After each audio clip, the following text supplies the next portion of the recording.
welcome to the North Bank podcast, where I am joined by Stef. Hello, Stef. Hello. How are we? Well, today is a good day. Today is a good day. I really wanted to get a pod out tonight because I think that performance and that result in particular warranted a little podcast all of its own. And just while I think of it, most of you will be listening or watching this on Monday probably. Look out for us tonight. We're going to put out a live stream at some point this evening, hopefully the last hour of the transfer deadline, where I'm sure we'll be mentioning Man City again. We might look ahead to and maybe a little bit of renewed hope ahead of the second leg of the League Cup on Wednesday against Newcastle. But anyway, for now, we really will just be talking about that 5-1 demolition of... Sorry, say that again. 5-1 demolition. 5-1. We've waited a long time for that, haven't we? That's exactly what someone I was with today, that it was one of those things. Look, Guardiola, Man City, the Principality of Abu Dhabi, they've been an absolute machine these last few years.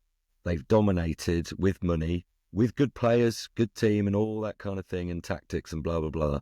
So none of us expected to be witnessing us absolutely taking it to them and just smashing them. And the most pleasing thing was, it was really, I suppose, after the third, but definitely the fourth, they weren't asked anymore.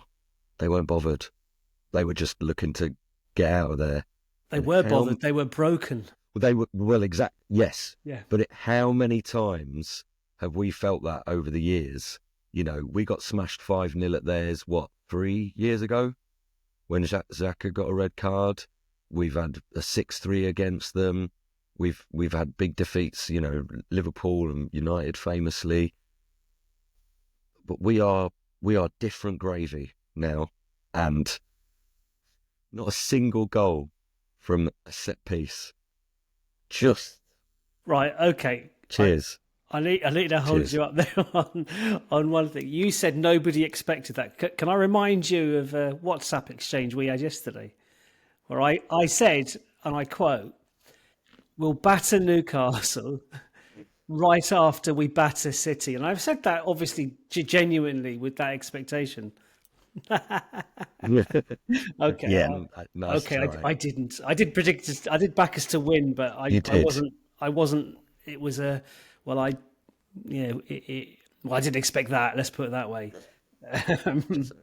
So tell me, I'm assuming the crowd, the Emirates faithful, welcomed Haaland with open arms. Yep. All nice and respectful. Yep. It was all good. Look, here's the thing.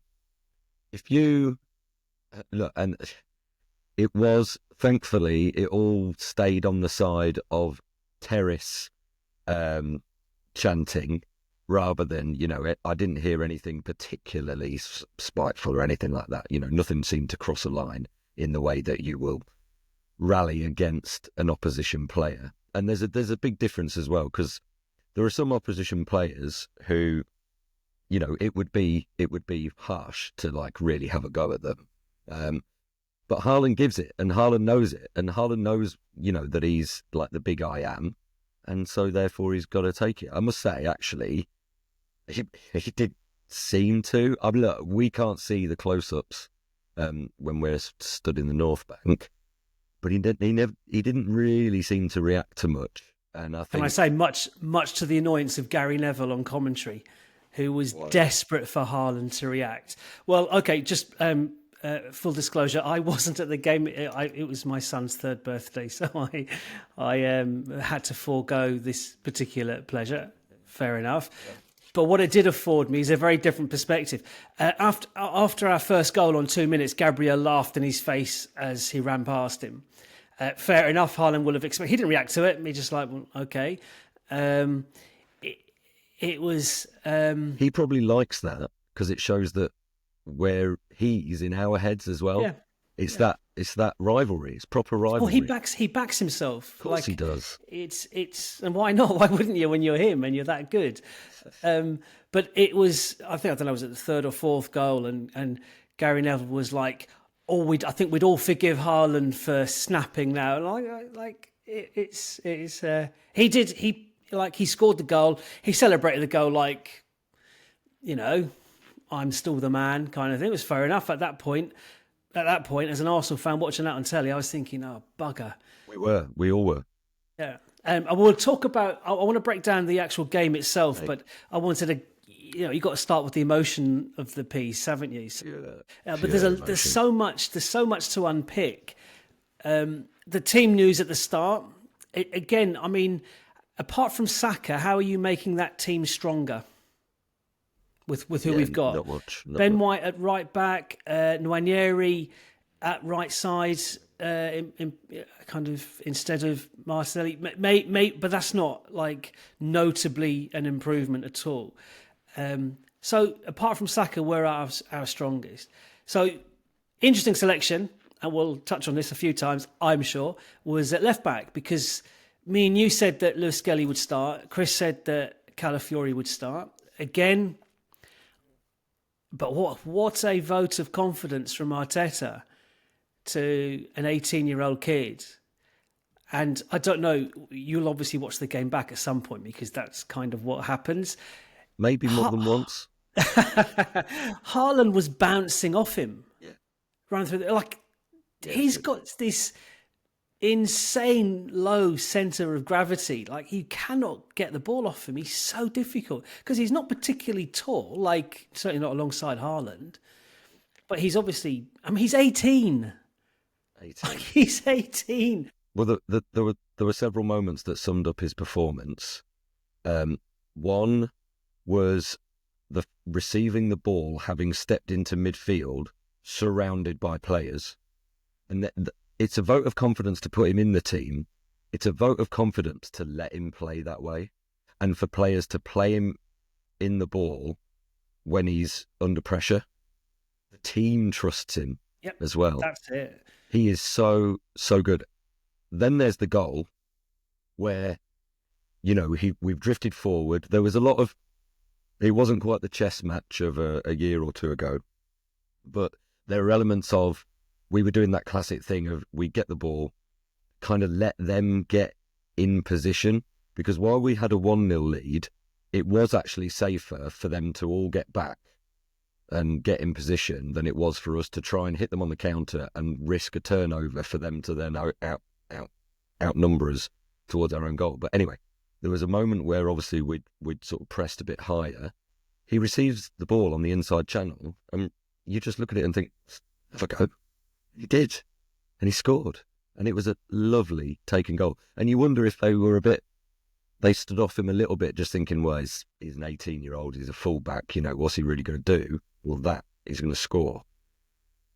And then he does the Haaland celebration. Wait, yeah, no, there's a bit, we can't just go straight to the Haaland celebration, because that story doesn't start there. That's where the story ends, or this particular chapter ends. It goes back to the first game up at the Etihad, when he made his, was a couple of things. I'll start with the PGMOL first. He shouldn't have been playing, so maybe Michael Oliver sensed that he would undo City and his own team, Newcastle, on Wednesday, and thought, got to send them off. I have a premonition that Myers Lewis Skelly is going to be the kind of focal point in an Arsenal win. But anyway, so there's that, which was added an extra bit of kind of, I don't know, what would you say, romance to the situation, like two fingers to authorities as well, for trying to prevent us from having his presence on the pitch. But his Arsenal debut was he came on as a late sub up at I'll keep one to the same main road at the Etihad in the first game, and then there was that kind of after the final whistle kerfuffle where obviously the "stay humble" comments were uttered repeatedly by "stay humble, eh? Stay humble, eh?" to Arteta by Haaland. And it was Myers Lewis Skelly who at one point tried to intervene or try and keep his own players away from Haaland, and Haaland just looked down at him and said, "Look, who the fuck are you?" And it's like, you know, He knows who he is now. yes. Well, what? There's my answer. That's it. This is who I am. Have that. And this is why the vociferous reaction of the crowd towards Haaland is all his own doing. Because if he'd been a bit more humble, he wouldn't have been the lightning rod for us. And this is the thing. You know how sometimes you need to spark a crowd? A friend of mine was just saying this on the bus on the way back, that we had that game at Liverpool, 2-0 up.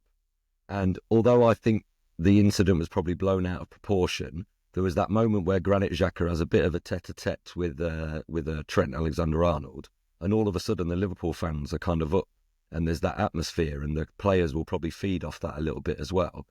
Well, Haaland did this back in September, but we've all been feeding off it. And as I said, I've been imagining this game since September because I felt such an injustice, and he acted like such a wally. Trying to choose my words very carefully.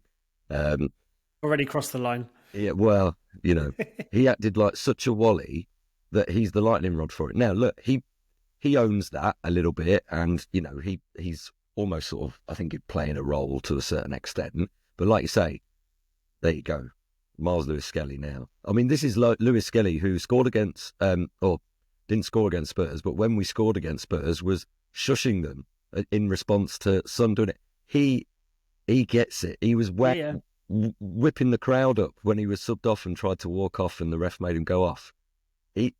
And he's brilliant. Yeah, he backs it up. He's brilliant. Like, if he was just a banter player, like, you'd go, okay, great, he gets it. But, yeah, okay. It'd be like, I don't know, it's probably a bit harsh, but like a Jenkinson type thing, where, posters on the wall and everything like that. This guy's amazing. I mean, it was to have, I don't know, to have the balls to do that celebration. I mean, he can't have imagined he would score. Right in front of where we sit. Yes. It was unreal. I didn't really notice it because the crowd was going so wild, and there were people up on chairs and scarves doing the rounds, but I didn't really see it until people were going, look what he's doing. It was amazing. There's some beautiful pictures out there. Yeah, and the team. It's interesting.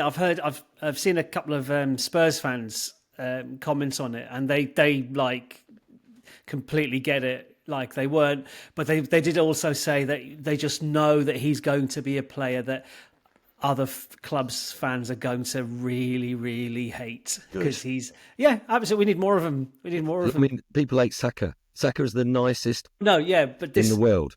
And there's this whole trope about him limping, the fact that he's never scored a hat-trick, which is pathetic, the fact that he's compared to every next upcoming white English player that dares to play in the same position. I mean, it's just nonsense. Because, look, and we do it, we don't particularly like Haaland. Bernardo Silva was a little rat today as well.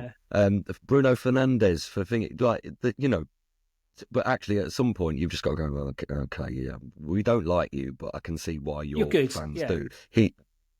Lewis Skelly, amazing. Yeah, well, he didn't get man of the match. Declan Rice did on Sky. Yeah, Declan Rice was amazing.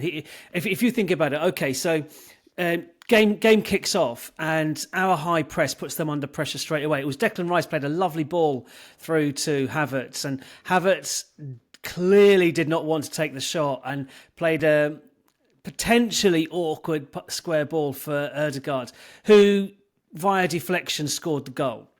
2 minutes, brilliant, great start.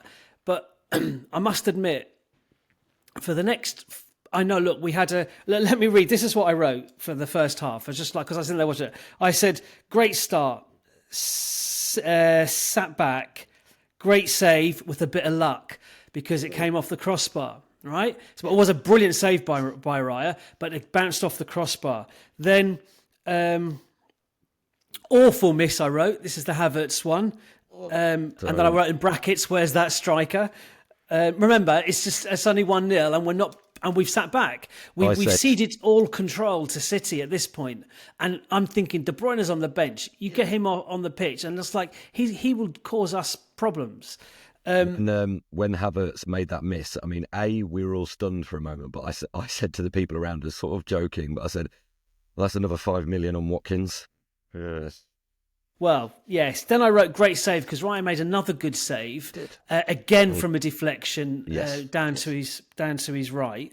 And then I just said sitting too deep, no control.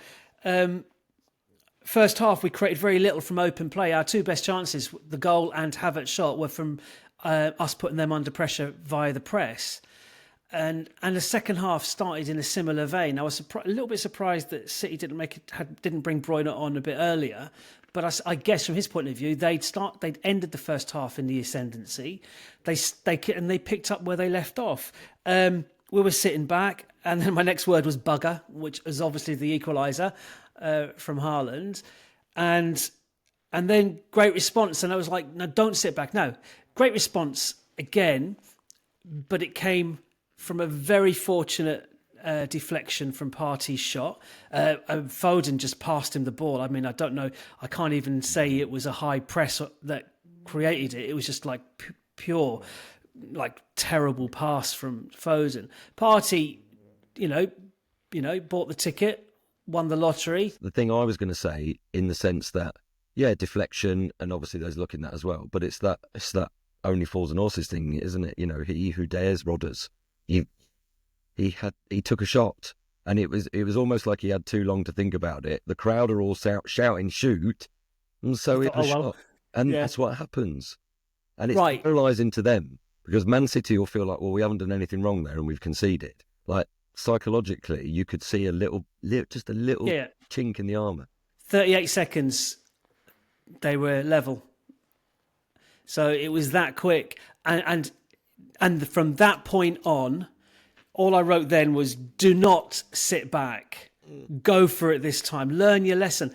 And I just wanted us to be more proactive the entire game, because I said at some point during the game that, look, if we sit back, we'll get caught. They'll pick us up. They'll pick the lock. But if we go for it, we'll take them to the cleaners. Yeah. We've got that capacity to go for it. And that 30 minutes then from that second goal was, that's how I want us to play. Like, that's what we're capable of. And I don't know what you think, but I just get the sense that Arteta has been playing us with the handbrake on, to borrow a Wengerism. Mm-hmm. And there was no handbrake on in that last 30 minutes. I mean, we got to 5 and it could have been any score. Like, we were totally dominant, and they'd gone. Like, they'd lost the game. It was that was the significant thing for me. As good as we were, I've never seen a City with such little resistance in that final part of the game. But boy, were we good! And Nwaneri, when he came on, was just electric. In Chris's absence, he said that's the best performance he's ever seen from a sub ever. Now, I'm not quite sure I'm on the same page as that. I think Kevin Campbell came on at 1-1 in a game once at home at Highbury, and the final score was like 6 or 7-1 or something like that. But can I give you a stat? I'll be stat dad for once. Is it from Opta? I don't know who it's from. I mean, I saw it sort of secondhand online, and it was the thing so that Nwaneri came on in the 84th minute and ended up touching the ball more than Haaland. Fantastic. And scored a goal. Stay humble. Well, I'll give you an Opta. Humble.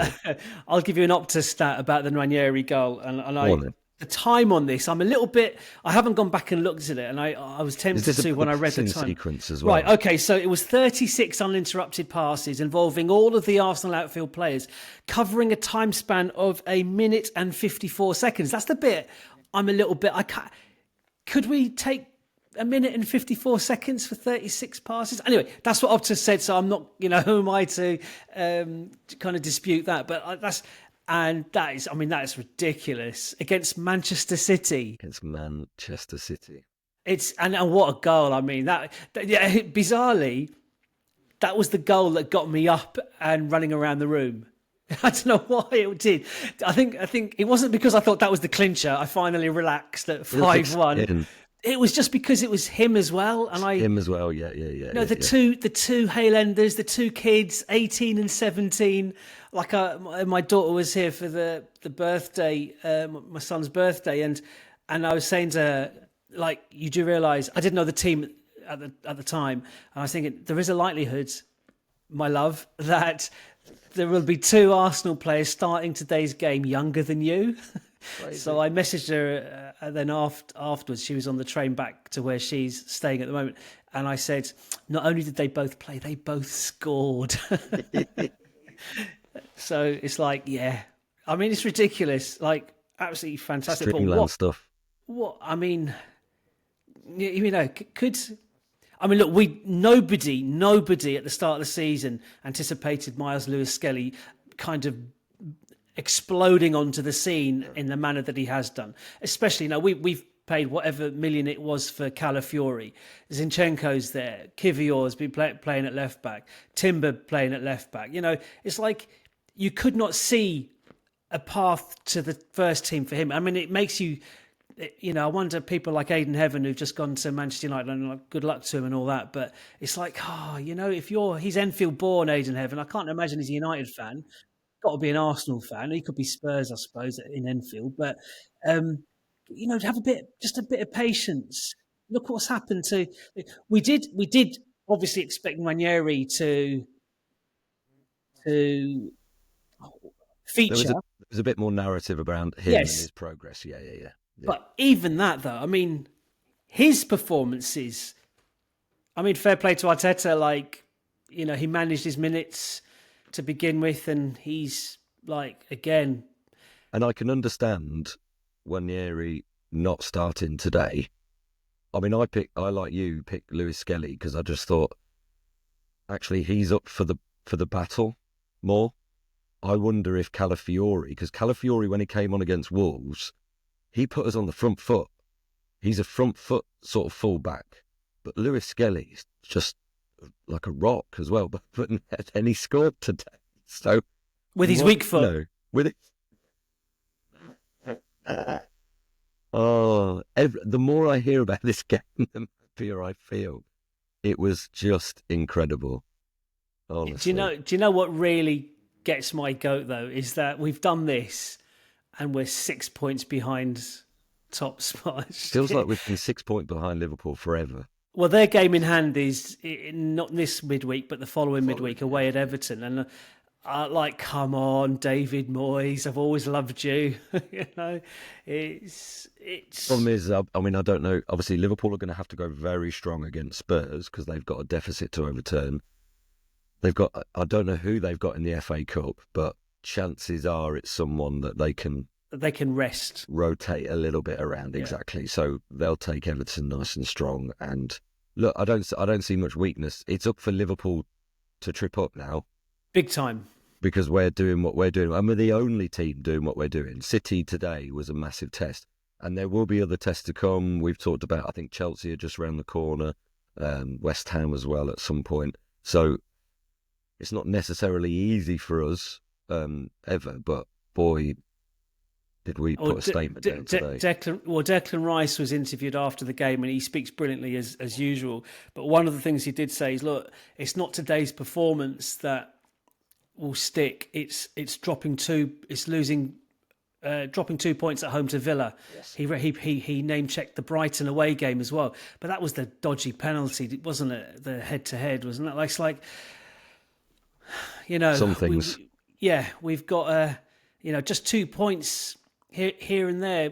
It can still happen. I don't know how many games are left now. I've not checked. To be fair, I kind of, especially after Liverpool went to Bournemouth on yesterday and 1-2-0, I was like, well, I was disappointed with that. I thought that was a real chance for them to drop points there. But you never know. Liverpool got a lot of games coming up, big games coming up, as do we. We got 14 games left. They got 15. I mean, that's still a lot of points still, Sure. And we've got to play them. And I know it's at Anfield, but, I remember us going to Old Trafford and Mark Overmars scored. And we were hunting United down then as well. And we went on, I think, 10 10 consecutive wins, and then it was Old Trafford, third last game of the season. In fact, so was Liverpool, third last game of the season. Was that when Alex Manninger had a spelling goal? Yeah, Meninga in goal, yeah. Obviously, it was the goal wasn't the goal of flick on from Anelka, and Overmars ran onto it and scored. I think Schmeichel. I might be conflating two games. I think Schmeichel did Schmeichel do his groin in that game? I can't remember. Anyway, it was. It was. I remember, like, we also won the league at Old Trafford with Wilford as well. It wasn't. Yeah, it wasn't that one. That was the. Yeah, I think it was earlier than that. So look, obviously it's not. I mean, if you look at it like that, we win that game, and then we're only looking for them to slip up in two games. But then we've got to be perfect. We've got to be immaculate. That's the thing, isn't it? Yeah, and we're still stirring. Maybe because once we've got the Newcastle League Cup semi-final out of the way, there's a 10-day gap where we can recharge. Yeah, in Dubai, and with all our new signings. Yes. Well, we'll talk about that tomorrow or this evening, as the case may be. Havertz, how did you think he played in the ground? Look, his general game was good, as it always is, but there's those two moments which show that he's a striker lacking in confidence. He's a player that's doing all the right things, but he's a striker lacking in confidence, because that first goal, yes, he squared it to Odegaard, who scored, but he was in as good enough position to have a go himself, but he didn't. He didn't back himself. And then when he had all the time in the world, looking at the goal, unbelievably missed. Could he have taken it first time? Should he have gone to the keeper's right? I think it was. Yeah, and all those sorts of things. Although the keeper did dive to the right. Yeah, so... which was then slightly funny from my vantage point, because obviously where we are in the North Bank, sort of off in the corner, looking across at the goal, and the attack is sort of building, and it looked like Havertz was running in the same channel and direction, doing an overlap that didn't seem to be really given an option. And I literally shouted out, "Where's he going? What's he doing?" And the guy next to me, then obviously he gets the ball, sort of checks inside, bends it and scores. The guy next to me is going, "Where was he going?" As we're celebrating. What was he doing? And so, sort of... No, but you're right. The run, even on the TV, the run he made was like... a weird one. You don't want the ball, because I think it was Odegaard. Who passed it to him? Who had the ball? Ellen? Not 100%, but it was Odegaard busting a gut through the middle, who would have been the other pass for whoever had the ball to play. And I thought Havertz that's not a helpful run, but he got the ball and then thought, well, sod it, I've got to take this on. It was a lovely goal. It was a really good goal. I know Cunha scored a goal from a similar position yesterday for Wolves, which was very tasty as well. But again, I think it's the most enthused I've seen Havertz celebrate a goal, I think. Like he proper smiled, and I'm not sure I wasn't sure he had that in his locker, a proper smile, but he was like, but it was big relief, like you could see that, and it sounded like the ground really responded to him as well. Oh, absolutely. Again, two pleasing things. One, the support for Havertz, because even when he missed, there was the heads on hands. There would have been a few people who were a bit annoyed by obviously, but very quickly the crowd were up again and cheering, and it was that thing that marked us out. What would it have been 3 years ago, especially when Gabby Jesus first signed, that there was this renewed vigour that we might concede or we might do something wrong, but straight away the crowd were up. That was there today, and it was there when he missed. And it was sort of there when he scored as well, that idea of just really, really championing him. He's such a likeable player and part of the team. And we need a confident Havertz for the last 14 games, absolutely. He's our top scorer. We've got the Champions League as well. And he's good in the Champions League. He's a bit more efficient, I would say. He probably gets a bit more time as well. Yeah, it's a different kind of game, isn't it? Yeah, absolutely. I mean, it's like, I mean, after today's performance, it's all just like glowing. It's great, But the narrative this season has been really bizarre at times. Like, I think you said it on a previous pod, but sometimes if you were to just observe or focus on the narrative around Arsenal Football Club this season, you'd swear we were in the same position in the league as Spurs or United. Like we qualified third at a canter in the Champions League. Great to see Real Madrid and Man City get drawn against each other, by the way. That is a lovely tie. And we're second in the league. I mean, fair play to Liverpool. They can't, their run has been impressive and it keeps going. And Salah's having an exceptional season. Yeah, he needs to pull a hammy, please. Thank you. It's like 6 or 7 weeks out, it'll be fine. We'll see how they do then. But I think that's the frustration, though, isn't it? It's because can you imagine if that was the case and that was City? Imagine that was last season and we... Go on. But what I was just going to say, because no one for 1 minute... Look, teams this year have all, even Liverpool to an extent, have been beset by injury. Van Dijk had a long time without a regular centre-back partner. Alisson had that spell out and Kelleher came in, who's arguably the best second-choice keeper in the league, but okay, fine. Robertson dropped off a bit, Tsimikas came in. But anyway, look, every club can talk about injuries, okay? But not every club has been able to sustain their position despite that. Now, it feels bad to us. I described it earlier to a friend of mine who was at the game with as death by 1,000 cuts. A player gets injured there, a player gets injured here. We get a red card there, a red card here. We lose a game. We lost those 2 games in quick succession, Newcastle and Bournemouth, which felt like a blow. We had the slight setback against Villa, okay? And they're all little things that just chip away at your confidence, because there's the one thing that we seem to have not really had is momentum.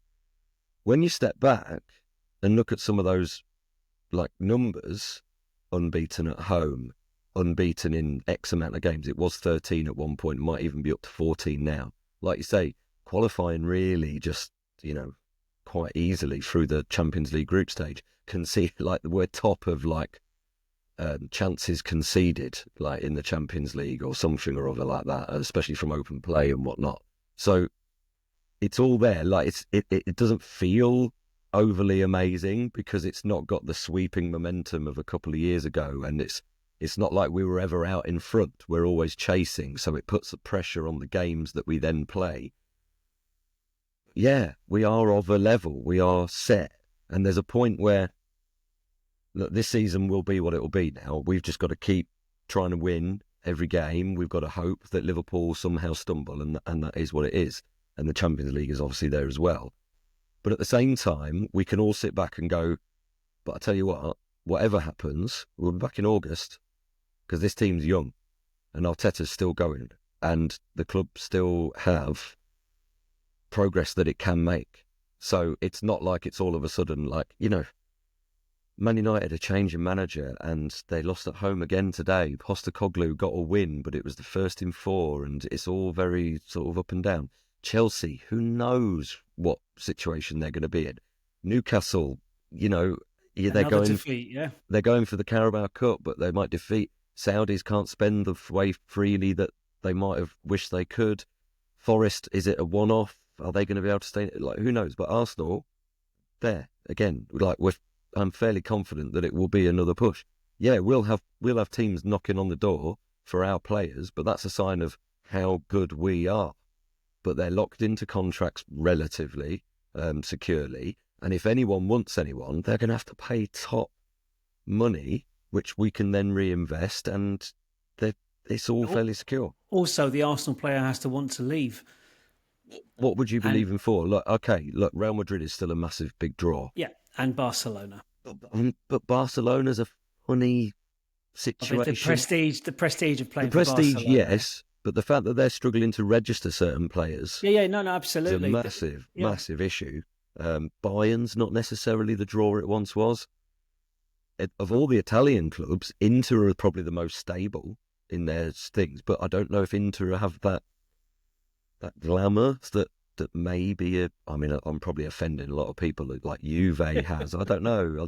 I mean, I really like Inter of all the teams. You know, they had Ronaldo, original Ronaldo. He was just absolutely like mustard. So, yeah, I think we're also secure as well. But it just feels weird because we're chasing. That's all. Yeah. But today, Which days like listen, today, well, listen. I've just reminded myself of the season that we hunted down United and beat them, and that was sweet. And so we have done it before, and we can do it again. And I'd rather not be 6 points plus a game in hand behind Liverpool, of course not. But you know, who knows? It's like it's what ifs. We can only just sit back and enjoy what has been a long time coming, and that's stuffing them humbling city. humbling City 5-1. Just to kind of close off on that. Any particular highlights today? Like in the whole like kind of build up game itself, post match, whatever. Just constant ire and annoyance directed at Haaland. It really, I can't think of another Arsenal game where the whole crowd has really been on one player. Before, not from anything to do with what's happened in that particular game either. From months ago, September, this was. What about like Harry Kane? No. But not even then, because even No. when Harry Kane was there, Son was there, and Dele Alli was there, and you know there was their Tottenham at the end of the day. It was all on Haaland. The only thing I would pick up on is Bernardo Silva's kick on Trossard, because that was naughty, and I don't know why it wasn't punished in such a way, because it was more egregious than Veltman kicking Declan Rice, and Rice got booked for that. It was weird. Rice got sent off for that. Yeah, okay, second yellow card and sent off. It was, Bernardo Silva's a funny one because he's one of these ones where he's sort of, because he's quite well spoken and well mannered and everything like that away from it. He hasn't got that bullishness that Haaland has, but he's a bit of a git on the pitch, and he was very sort of stroppy, and it was because the team were drifting, and that was their way of trying to deal with it. They got a bit kicky, and it was just a sign of how much of a hold we had over them. It was great to see. I did spend pretty much the entire weekend watching football uttering the following words. We'd have got a red card for that. Oh, just, yeah. Lewis Skelly got sent off for that. That was pretty much like, that's worse than Lewis Skelly, and there was nothing. Yeah. Well, it's like, and that's what it's come to me. I just stopped watching football because I was like getting agitated by referees not making the same decision. Yeah. And just in terms of balance, I suppose with the ref, actually first half, I thought the ref had a really good game because he was just letting things go. Anything that was that kind of like modern foul, he wasn't interested in. Just saying, get on with it for both sides. And I thought that was really refreshing. Problem is, he didn't sustain that in the second half. Because in the second half, there would be an incident where a player tussled, he would let it go, and then there'd be another little tussle, and he'd blow up. And it didn't matter what way it went, it just, one moment were next to each other that were almost identical, he would call for a foul one way, and you were like, well, no, that's... Well, it's interesting that I hadn't even thought about the referee, which is good, because the performance was kind of elevated us above that. However, there was one tackle put in on Erdegaard right in front of him, and he didn't even give a free kick. And it would have been a dangerous position as well. And I don't know what the score was at the time. It would have been maybe 1-0 perhaps at the time. It could have been 2-1 at the time. It's still very tight. It wasn't in the last 20 minutes when when the game was won. And it would have been about 2 or 3 yards outside their penalty area in a very dangerous position. He didn't even give a free kick. And then they showed the replay, and he's looking straight at it, and it's like a blatant foul. It's not a yellow card.